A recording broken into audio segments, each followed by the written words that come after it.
Hello everyone, welcome to New Horizon coaching classes. मैं आपका दोस्त रवि वर्मा। आज की क्लास में हम लोग सीखेंगे सब्जेक्ट और ऑब्जेक्ट के बारे में। ठीक है, देखिए किसी भी सेंटेंस में अगर आप सब्जेक्ट और ऑब्जेक्ट को आइडेंटिफाई नहीं कर पा रहे हैं, इसका मतलब है कि आप ग्रामर के 50% क्वेश्चंस को गलत कर रहे हैं। ठीक है, ये चीज़ ध्यान रखिएगा। तो इसलिए सब्जेक्ट और ऑब्जेक्ट को अच्छे से सीखना बहुत ही ज़रूरी है।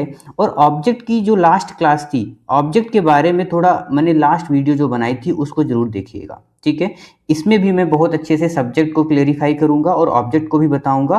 तो सबसे पहले मैं बात करता हूं कि सब्जेक्ट होता क्या है। ठीक है, जैसे मान लीजिए मैंने यहाँ पे एक सेंटेंस लिखा कि Rahul is going to school. ठीक, Rahul is going to school.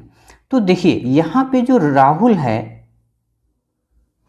वो राहुल जो है वो किस चीज का काम कर रहा है? जाने का काम कर रहा है। ठीक है, तो एक्शन हमें बता रहा है जाने का काम कौन कर रहा है? राहुल कर रहा है। ठीक है, तो जो सब्जेक्ट होता है वो सेंटेंस में या तो डूअर का काम करता है। डू का मतलब क्या होता है? करना। ठीक, और डूअर मतलब करने वाला। डूअर मतलब क्या होता है? करने वाला। तो किसी भी सेंटेंस में ध्यान से हमारी बात को समझिए, किसी भी सेंटेंस में एक्शन को जो करने वाला होता है वो आपका डूअर कहलाता है। इसीलिए एक डेफिनेशन हमारी होती है कि subject is the doer of an action.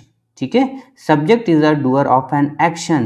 लेकिन ये जो डेफिनेशन है वो हर जगह काम नहीं आती है। देखिए यहां पे मैं लिख रहा हूं कि subject is a doer of N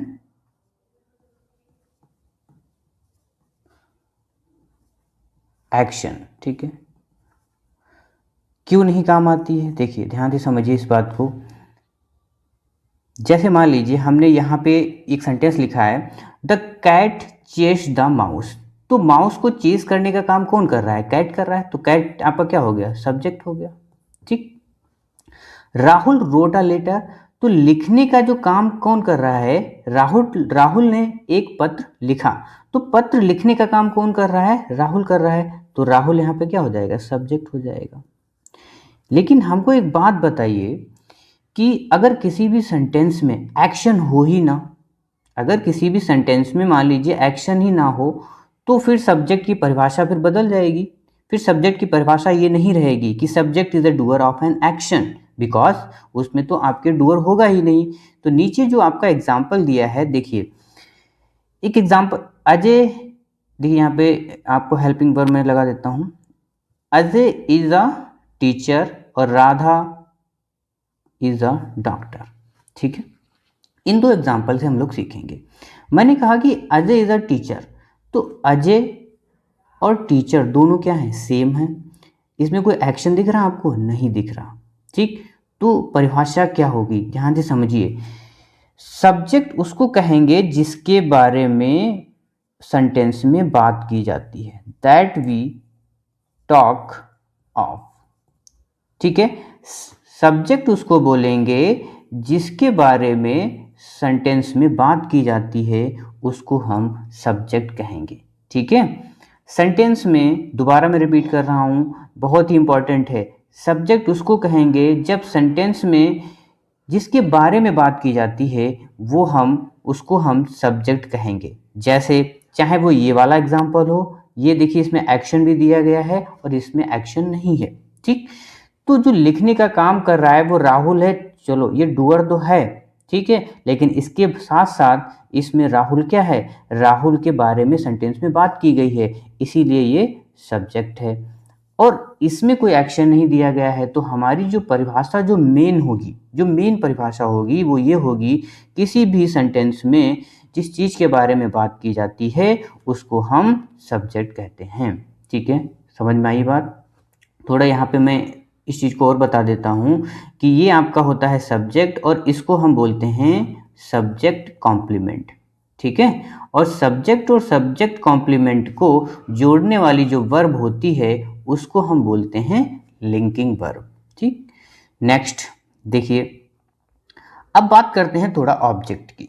ठीक है, पूरा वीडियो ध्यान से देखिएगा लास्ट तक। ठीक, जैसे मैंने यहाँ पे कहा कि राहुल ईट्स मैंगो, तो मैंने कहा कि सब्जेक्ट उसको बोलते हैं जो सेंटेंस में जिसके बारे में बात होती है। ठीक, और ऑब्जेक्ट उसको कहते हैं कि एक्शन जो होता है, किस चीज़ पे एक्शन हो रहा है, ठीक है, उसको हम ऑब्जेक्ट बोलते हैं। बाकी आप मेरा लास्ट जो वीडियो पड़ा हुआ है यूट्यूब चैनल पे, ऑब्जेक्ट को कैसे फाइंड आउट करते हैं वो जरूर देखिएगा, उसमें और क्लैरिटी आ जाएगी। ठीक है, तो यहाँ पे जो राम खाता है, क्या खा रहा है, किस साउंड निकल रहा, वर्ड से, देखिए ये ट्रिक है।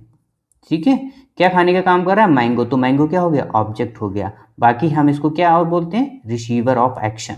ठीक है, नेक्स्ट, तो ऑब्जेक्ट समझ में आ गया। एक तरीके से हम ये भी बोल सकते हैं कि एक्शन को करने वाला सब्जेक्ट और दूसरा एक्शन जिस पर हो रहा है वो आपका हो जाएगा ऑब्जेक्ट। ठीक, नेक्स्ट, सब्जेक्ट वर्ब ऑब्जेक्ट। अब देखिए इसको बड़े ध्यान से समझेंगे चीज़ों को। ये जो फिगर बना हुआ है इसको मैं थोड़ा आसानी के वे में आपको समझाता हूँ। देखिए क्या होता है कि जो सब्जेक्ट होता है, यहाँ पे जस्ट अ मिनट, देखिए सब्जेक्ट के प्लेस पे तीन चीज़ें यूज की जाती हैं, नाउन, प्रोनाउन और नाउन इक्विवेलेंट। देखिए यहाँ पे सारी चीज़ें लिखी हुई हैं, मैं आपको थोड़ा अच्छे से समझा देता हूँ। सब्जेक्ट के प्लेस पे नाउन यूज करते हैं, प्रोनाउन यूज करते हैं, नाउन इक्विवेलेंट। नाउन इक्विवेलेंट का मतलब होता है कि नाउन की तरह यूज करने वाले वर्ड्स को हम क्या कहते हैं, नाउन इक्विवेलेंट बोलते हैं। कौन कौन से होते हैं, फर्स्ट ऑफ ऑल जीरेंट, जो कि नाउन की तरह वर्क करता है। उसके बाद फ्रेजेस, जो कि नाउन की तरह वर्क करती हैं। उसके बाद इन्फिनेटिव, ये भी किसकी तरह वर्क करती हैं, नाउन की तरह ही वर्क करती हैं। तो यही यहाँ पे लिखा है। देखिए जो सब्जेक्ट होता है उसकी जगह पे नाउन यूज किया जाता है, प्रोनाउन यूज किया जाता है और नाउन इक्विवेलेंट। नाउन इक्विवेलेंट कौन कौन से होते हैं, जीरेंड, इन्फिनेटिव और फ्रेज। ठीक, उसके बाद देखिए जो ऑब्जेक्ट होता है, ऑब्जेक्ट के प्लेस पे हम नाउन को भी रखते हैं और प्रोनाउन को भी रखते हैं। ठीक है, तो क्लियर हो गया। एक बात मैं रिवाइज करा देता हूं कि सब्जेक्ट के प्लेस पे नाउन, प्रोनाउन और नाउन इक्विवेलेंट, जीरेंड, फ्रेज और इन्फिनेटिव। इसके बारे में कभी चर्चा करेंगे, बाद में अच्छे से समझाएंगे। ठीक है, और ऑब्जेक्ट के प्लेस पे नाउन और प्रोनाउन दोनों को यूज करते हैं। तभी देखिए ये जो आपकी लाइन गई है वो प्रोनाउन और नाउन। ठीक, नेक्स्ट हम समझते हैं चीज़ों को बड़े अच्छे से। देखिए अब यहाँ पे क्या लिखा है, active voice maintain the standard architecture. ठीक है, अच्छे से समझते हैं एग्जाम्पल के थ्रू। क्या लिखा हुआ है, सी इज पेंटिंग अ पिक्चर। ठीक है, तो इसमें किस चीज़ के बारे में बात हो रही है, सी के बारे में बात हो रही है। ठीक है, तो इसका मतलब सब्जेक्ट ये है, ये क्या है, सब्जेक्ट है। दूसरी तरीके से हम बात करते हैं कि पेंट करने का काम कौन कर रहा है, शी कर रही है। ठीक है, इसीलिए इसको हम क्या बोल सकते हैं, डूअर बोल रहे हैं। और पेंटिंग किस चीज़ की जा रही है, पिक्चर। ठीक है, she is painting a picture, तो ये आपका क्या हो जाएगा, ऑब्जेक्ट हो जाएगा। बड़े ध्यान से समझिए चीज़ों को। अब जब हम इसका पैसिव वॉइस बनाएंगे, ठीक, देखिए तब क्या होता है, जो आपका सब्जेक्ट होता है वो ऑब्जेक्ट बन जाता है, जो ऑब्जेक्ट होता है वो सब्जेक्ट बन जाता है। ठीक है, लेकिन मैं समझाने की कोशिश ये कर रहा हूं कि सब्जेक्ट और ऑब्जेक्ट के बारे में अभी देखिए क्लेरिफाई हो जाएगा। यहां पे ये जो सब्जेक्ट है वो क्या है, डूअर है। सब्जेक्ट क्या है, डूअर है। ठीक है, क्या यहां पे ये जो सब्जेक्ट है पैसिव वॉइस में, ये डूअर है क्या, ये डूअर नहीं है। कैसे, a picture is being painted bye हर। ठीक है, जो एक पिक्चर है वो हर के द्वारा पेंट की जा रही है। तो बात किसके बारे में हो रही है, पिक्चर के बारे में, इसीलिए ये क्या है, सब्जेक्ट है। इसीलिए क्या है, सब्जेक्ट है। लेकिन पिक्चर, जो पिक्चर है वो पेंट किसके द्वारा की जा रही है, हर के द्वारा की जा रही है।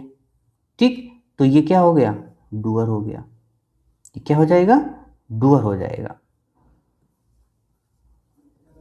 तो मेरे कहने का मतलब है कि पैसिव वॉइस में जो डूअर होता है वो आपका क्या होता है, ऑब्जेक्ट होता है, ठीक है।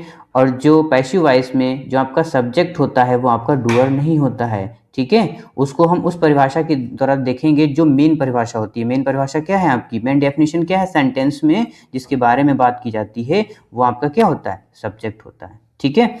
तो मेरे कहने का मतलब ये है कि जो पैसिव वॉइस में हम जो डूअर होता है वो आपका ऑब्जेक्ट होता है, ठीक है। अब मैं आपको दो तीन सेंटेंस मैं दे रहा हूं, उसमें आप बताइए क्या क्या ऑब्जेक्ट होगा, क्या सब्जेक्ट होगा, उन चीज़ों के बारे में आपको बताना है, ठीक है। सबसे पहले आपका सेंटेंस लिखा हुआ एक कमेंट में आप लोग बताएंगे, ठीक। Riya writes a letter, he help his friend. उसके बाद मैं आपको दो तीन सेंटेंस और लिख के बता रहा हूं। सबसे पहला जो सेंटेंस है वो सेंटेंस है आपका 3rd number, she called me, ठीक। Next, they are playing cricket, they are playing cricket, ठीक है। They are playing cricket. अब आपको हमें इन सभी के आंसर कमेंट में बताएंगे, ठीक है। तो अगर आपको ये पूरा कॉन्सेप्ट अच्छे से समझ में आ गया है तो आप लोग लाइक कर सकते हैं और सब्सक्राइब कर सकते हैं, जिससे कि जो भी वीडियो आपका आएगा वो नोटिफिकेशन आपके सबसे पहले आ जाएगी, ठीक है। और आप ये भी कमेंट में बता सकते हैं जिन बच्चों को कोई भी चैप्टर, कोई भी आपका कॉन्सेप्ट सीखना है ग्रामर का, वो आप कमेंट कॉलम में बता सकते हैं, ठीक है। तब तक के लिए थैंक यू वेरी मच।